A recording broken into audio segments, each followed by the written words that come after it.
a treat to be here with all of you. And is there anyone, I want to just test the Knish temperature in the room. And I'm very aware and quite honored that this is, I believe, the first time there have been Knishes inside the library. So we've desegregated a previously Knish-free zone, Mazel Tov. And these Knishes were made for the occasion by a catering outfit that had never made Knishes before. So would you look at that, the power of the palate. I'll tell you the story of my book, Knish, In Search of the Jewish Soul Food, right here, and thank you very much to the Barrett Bookstore for being here. Here it is. Some people call it the definitive biography of the Knish. And just for a quick explanation of terms, I'll tell you that Knish, as many of you know, can be round or square. It's a stuffed pastry, a dough that often has potatoes, spiced potatoes inside, as many of you have already witnessed this evening. It can be round or square, generally savory, but also sweet. It can also be sweet with a range of fillings, cheeses, you can have fruits. And there are, of course, very strong and heated opinions about Knishes. I believe we've entered a peaceable kingdom, a moment when Knishes of all flavors and sizes and shapes can coexist.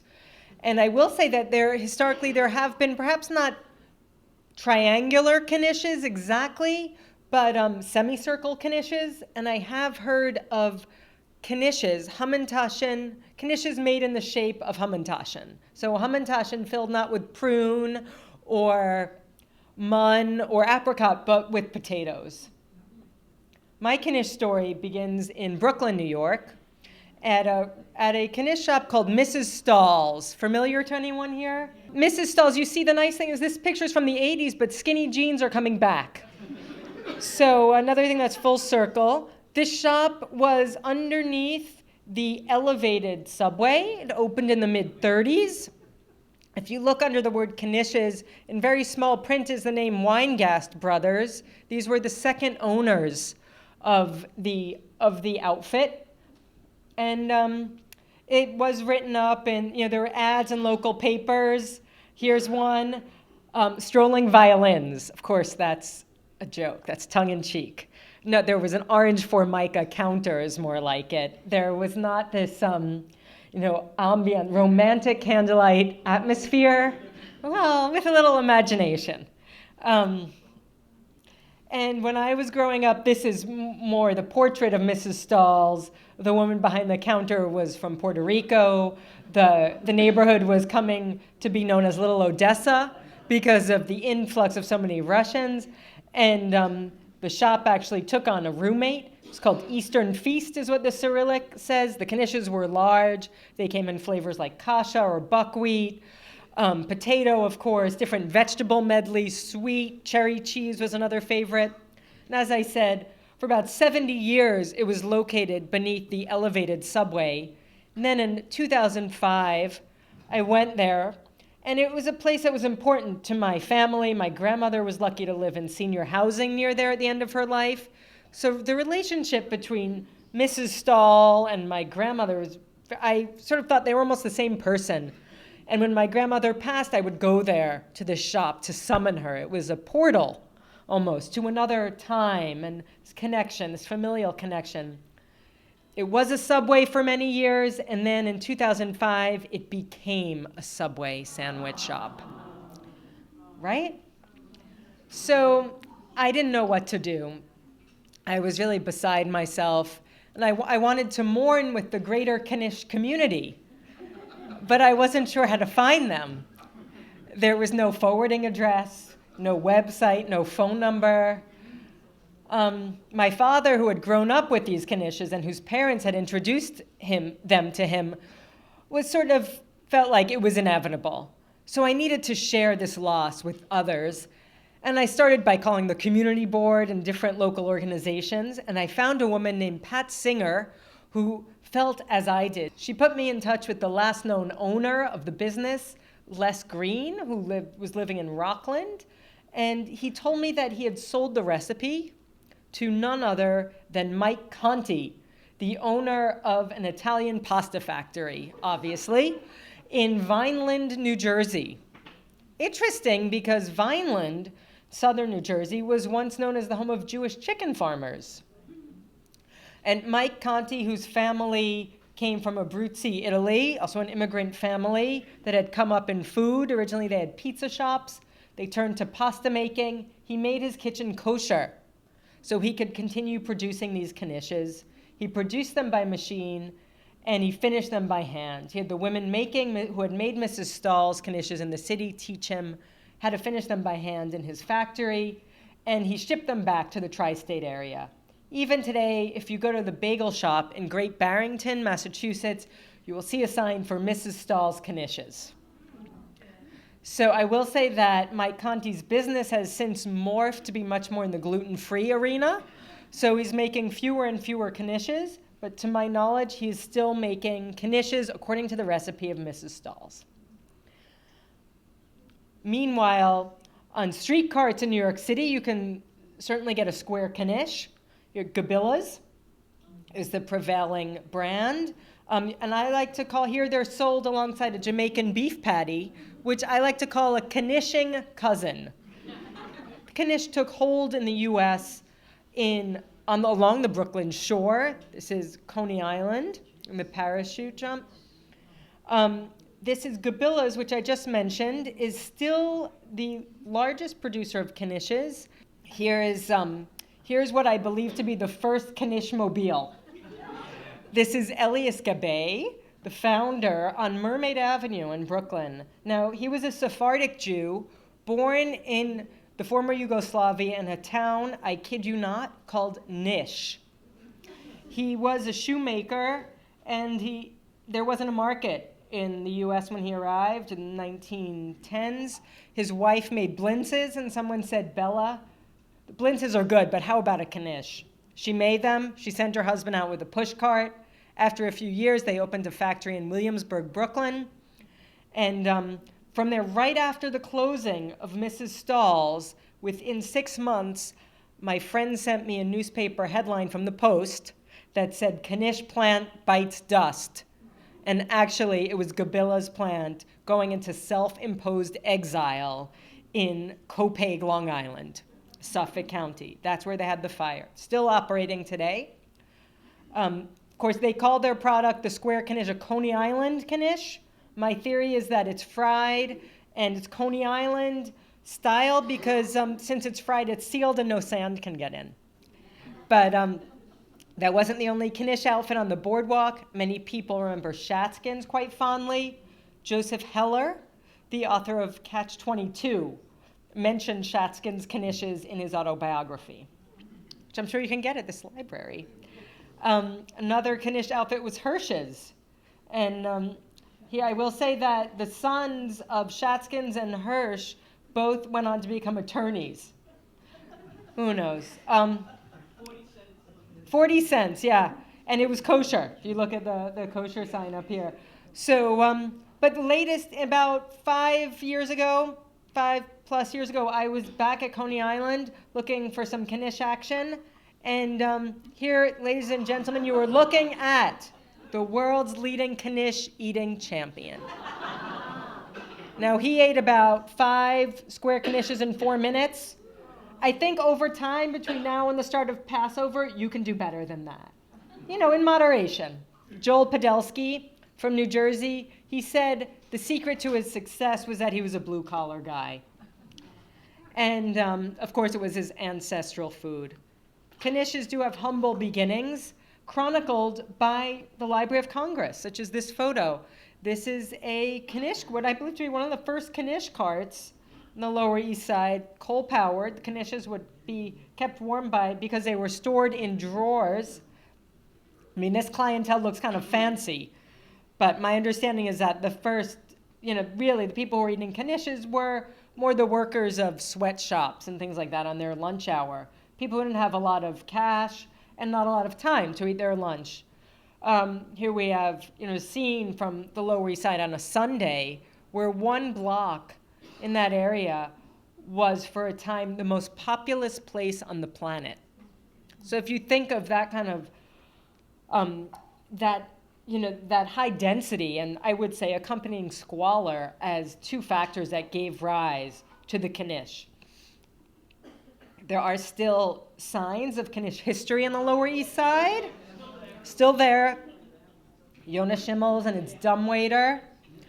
Okay, this photo was taken by a photographer I quite admire, Rebecca Lepkoff, who chronicled the whole Lower East Side. She died just a few years ago in her 90s. Now, here is a lesser-known story of another Knish outfit, which was also located on Howson Street, just a little bit more east. You were looking at Gussie Schwebel. And here she was written up in the Sun, the New York Sun. But what Mrs. Schwebel did after this article came out is she put it in an envelope and she sent it to Mrs. Eleanor Roosevelt with a little note. And she told the First Lady that, I'm your humble servant, and perhaps you would like to taste my Knishes, which are really quite delicious and nutritious, and I wonder if I might be of service to my beloved land by making these Knishes for the armed forces. Your humble servant, Mrs. Gussie Schwebel. Okay, well, the armed forces didn't happen as far as I know, and I did look up records for MREs, meals ready to eat. As far as I can tell, a Knish was never included in one of those, unfortunately. I mean, it does pack a punch, right? Lots of carbs. But she maintained a correspondence with the First Lady, who did have a home, which you can still visit on East 65th Street. It's part of Hunter College today. And then at one point, Mrs. Schwebel needed an answer because the Knishes, as you can understand, needed to be served oven hot. So she needed to know the exact time they should be delivered. And she asked the First Lady to please respond Western Union collect, reverse the charges. The First Lady's secretary wrote back by mail. A time was arranged. Another article appeared in the New York Sun. First Lady to taste Knishes, first read about them in the New York Sun. I mean, this woman was a PR operative, par excellence. And in fact, so many people read that early morning edition of the Sun that they flocked to East 65th Street. And in fact, Mrs. Schwebel appeared the next day. I mean, war is still raging. We're talking 1942 here. Look, here she is on the front page of the Yiddish Daily Forward, okay? Above the fold, except what does the headline say? First Lady wants to try Jewish Knishes, but ... And so it happens that Mrs. Schwebel, whose name in Yiddish means a kitchen match, had in fact ignited the hearts and desires of so many simple people of the Lower East Side that they flocked to the Upper East Side to see the food of their people and themselves elevated up the echelons of society. So many people arrived that the secretary to Mrs. Roosevelt, Mrs. Malvina C. Thompson, or one of her affiliates, did not allow entry to the Knishes. I know, but Mrs. Schwebel, here she is on the front page, and just a few years later, there I have a clipping from the Washington Post. It went out on the wire service, the United Press at that time, which said she was closing down her restaurant to start a catering company. She believed Knishes would be the end, could solve the Cold War. So here's she's one of my favorite Knish makers of yore. Knishes also appeared in popular culture, the Golden Girls. So there was an episode about Sophia's wedding, a two-parter, and Knishes were served on the Shiva table for mourning to comfort the bereaved, which is, in fact, in accordance with Jewish life, we like to have round foods to remind us of the cycle of life. And in that episode, Sophia, of course, who was Italian, turns out had a Knish and pizza business with her late friend, Esther, who had just died, and their husbands. And does life imitate art or vice versa? Mrs. Stahl's, for a moment, was also a Knish and pizza store. So I told you I have, a history. My background is Bronx and Brooklyn, and before that, it's Eastern Europe. In about 2008, I went with my mom and and 4 other members of our extended family to visit the Old Country, which, as far as we understood, was Białystok, Poland, the eastern part of Poland. Now, there were 6 of us. Some of us hadn't seen each other in 20 years or more because they live in New Jersey. So, obviously, Białystok was the most convenient place for us to meet up. And what's odd is we haven't seen each other since, though we liked each other. Anyhow, it's, you laugh, you cry. It's the whole range of emotions. This is the Jewish cemetery. Our tour guide had chronicled all the gravestones there. This is what it looked like up close. Right next to it is a Catholic cemetery, which is perfectly manicured. I learned about something I hadn't known, which was there had been a pogrom in 1903, right before my family left. This was the first monument, which had been toppled in the 80s, and the one now in this cemetery was a replacement. This is, it was in a way a very heartfelt reunion, but often it really felt like this void. This is, that we couldn't see any of the locations we were looking for. Obviously, no one was left. Even the monuments were constructed, and Białystok was once 90% Jewish. The last day of our visit, my mom's cousin remembered about this document she had carried with her from the home of her late mother in the Fort Lauderdale area. Anyone been to Festival Market down there with Knishes? Okay. That's where my great aunt Jean of blessed memory would take me. So in her apartment, her daughter found this document which had then traveled from Fort Lauderdale to San Diego to New York to Prague to Warsaw and to Białystok. So on the last day, our tour guide my cousin pulls this document from her luggage, which had been to all those places. It's in Polish. She shows it to our tour guide. The sun is setting against the wall behind our hotel. And he says, "Oh, you have a connection to a town right near here. It's called Knishin." And I said, "The town is called Knishin." And I said, "Can we go?" And they said, "No, you're the people who know my family. No." I said, "How about tomorrow morning?" And they said, "No, we had a train back to Warsaw." Anyway, so here it is. This is the first document. I did go back the following year, my quest for Knishin, okay, which led me to, first I went to Warsaw and I saw this guy. He was a little flat that day. Anyone know who this is? Nobel laureate who wrote in Yiddish. Isaac Bashevis Singer. There's a festival named in his honor in Warsaw. Not a lot of Jews there. Some, but everyone, it was September and everyone was walking around with boxes of matzah to tie in the Passover theme here. Very strange to me. Yes, I know, it was a little disconnect. There were no Knishes there, but I met a woman, Polish version of Nigella Lawson, if you will. Agnieszka Kręglicka is her name. She was very interested in the Knish. She's a food writer, a restaurant owner. She had been in New York. She wanted to write a column about the Knish. And she acted as sort of my assistant in searching for all Knish, bits of Knish history in Poland.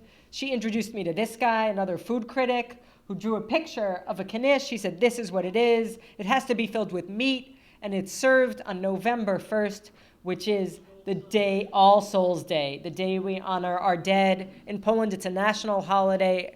Everything closes. People drive around the country to visit cemeteries." Interesting.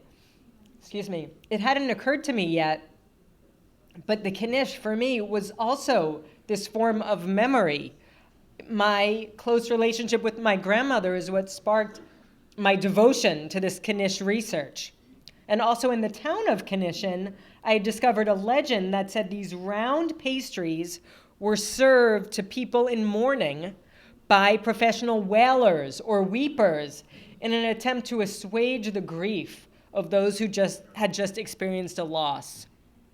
And actually, Knish, the word Knish in Poland, etymologically means a type of pierogi or dumpling used for mourning or grieving. On that trip, I went to Białystok. I met up with my guide, Tomek Wisniewski, who I will say was also the guide to Mimi Sheraton, noted food writer, who profiled the Bialy. If you're on the Lower East Side, you might want to check out Kosar's Bialys. They just had a facelift. And on Grand Street. Tomek said that this was called a knisha, and I said, no dice. He took me to the town of Knishin. This is the train station. You'd have to buy a vowel if you want one in the name. And this is downtown Knishin, which will apparently remain not visible to you at the moment. But here is the head of PR for the town. I thought he looked a little like Gene Wilder in the first Willy Wonka. And I brought these pictures with me to bridge the language barrier. He hadn't seen these knishes. He didn't quite know what I was talking about, but he did know the word, and he had a book on his desk, The Legends of the Knish. And I just told you one of them before, the mourners and the weeper, professional weepers. The other one said that the town took its name from the pastry because once upon a time, women were cooking very hard. Men were working in the fields. Suddenly, the women heard the sounds of hoofbeats approaching. Were they friendly or not? How could they know? They decided to chance it and laid out tables and tablecloths. Upon them, horseradish leaves, and upon the horseradish leaves, stuffed rounds of dough with meat inside. The horsemen approached and took great favor with these pastries. Turned out the lead horseman was none other than the king. I will say that Knishin was the seat of Polish kings for many years. It's where the king went to fish and hunt. The king took such favor with these pastries, he handed the head baker a round coin. She clutched it to her chest and bowed. The king said, "My lady, what do you call this fabulous taste treat?" That's a translation. And she said, "Oh, Knish, my lord, it is a Knish. And what do you call this forested hamlet?" "Oh, we call it a forested hamlet, my lord. It's a forested hamlet." "That will not do," said the king. "From now on, this place shall be known as Knishin." And so it was, and so it is. And actually, there are more than a half dozen place names in Poland that sound like Knish. Some started as early as the 1400s. The first written reference to the Knish I found in a Polish language poem from 1614. So the Knish is more than 400 years old, the quadracentennial of the Knish. It's just 2 years ago. But my biggest discovery by far was this yellow rectangle. And what it is representing here today is the fact that my maternal grandmother was born, in fact, in the town of Knishin. She never discussed that. We always understood that she was from Białystok. This document that I searched for, it only took me about 2 days and 3 pages of transliteration from Polish and Russian. I found out that she was, in fact, born in Knishin. The reason when she wanted to go to Poland in the when she wanted to go to Israel in the 70s and we couldn't find her birth certificate, my mom wrote to Poland. They wrote back and said, "We don't have it." That made no sense. The reason was my mom was looking for the name of Eva Levy. And the name I found was Riva Chapnik. Go figure. Anyway, I am a direct descendant of the Knish. I did have some DNA testing done, and it came out kasha. Oh my, they were very unusual events we're having. Well, Yad Vashem I have no photos of my family in Knishin, but Yad Vashem had some. And there's also this picture from the Forward, the Jewish Daily Forward. This is an orchestra from Knishin, which is playing a gig on Purim. And it's a fundraising gig, of course. My goal is to recreate this in the town of Knishin as public art. The town is also known for its Jewish cemetery with gravestones dating to the 1700s. And why are these still standing? Well, I said Knishin was the town of kings. There was a castle. Imagine the moats around a castle and the pieces of land in between those moats, a berm.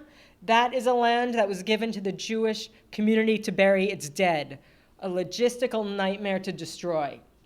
So they're still standing. The youth of Knishin, in concert with visiting Israeli students, do some restoration work on these stones. When I visited, I was lucky to meet a local historian who showed us around. Some of my other big discoveries have taken place in, would you believe it, Minnesota. This is the Delicious Knishes booth, which for many years stood outside the State Fair.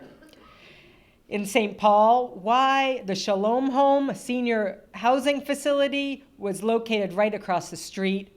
They've since moved, but this is where their intergenerational Knish baking emporium was born. Each year they issued a different T-shirt, Land of 10,000 Knishes. This one is certainly timely now.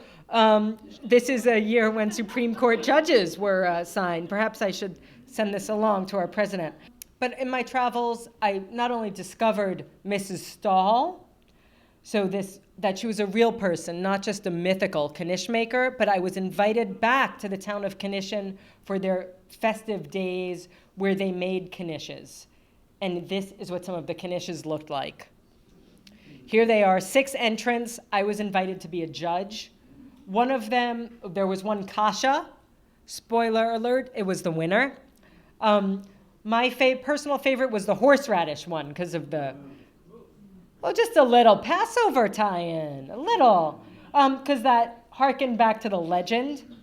This was, we had judges. I was invited to be a judge, but people often say, where do you get a good knish these days? And I say, well, obviously you can now get it from your local catering place. I say, you have to make it yourself.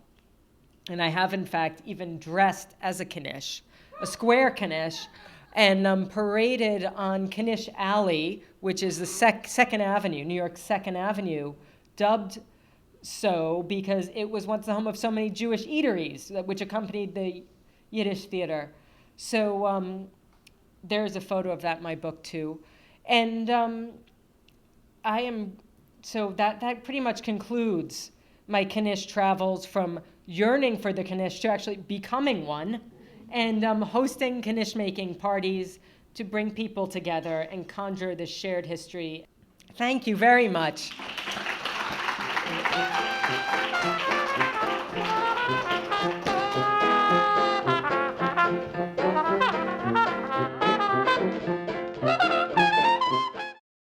We would be pleased to send a complimentary DVD of this program to anyone who wishes to support JBS, the Jewish Broadcasting Service, with a tax-deductible gift of $36, double chai or more, to the nonprofit organization Jewish Education in Media.